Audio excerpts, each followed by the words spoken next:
சாதம், இட்லி, தோசை, சப்பாத்திக்கு சூப்பரான தக்காளி குருமா எப்படி பண்ணலாம்னு பார்க்கலாம். அதுக்கு ஃபர்ஸ்ட் ஒரு மிக்ஸி ஜார்ல 1 கப் துருவின தேங்காய், 1 பச்சை மிளகா, ஒரு சின்ன துண்டு பட்டை, 1 ஏலக்காய், 3 கிராம்பு, 4 முந்திரி பருப்பு, 1 ஸ்பூன் சோம்பு, ரஃபா கட் பண்ண 4 மீடியம் சைஸ் தக்காளி, 1.5 ஸ்பூன் மல்லித்தூள், 1 ஸ்பூன் தனி மிளகாத்தூள் சேர்த்துட்டு நல்லா ஃபைன் பேஸ்டா அரைச்சுக்கோங்க. இப்ப குழம்புக்கு தேவையான மசாலா ரெடி. அடுத்து நம்ம குருமா ரெடி பண்ணிடலாம். அதுக்கு ஒரு குக்கர்ல ஒரு 3 டேபிள் ஸ்பூன் எண்ணெய் சேர்த்துட்டு ஒரு 1/2 டீஸ்பூன் சோம்பு சேர்த்துக்கோங்க.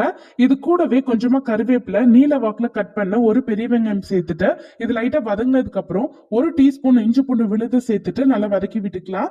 இதோட பச்சை வாசனை போனதுக்கு அப்புறம் நம்ம அரைச்சு வச்ச மசாலா, தேவையான உப்பு சேர்த்துட்டு மசாலோட பச்சை வாசனை போக நல்லா வதக்கி விட்டுக்கோங்க.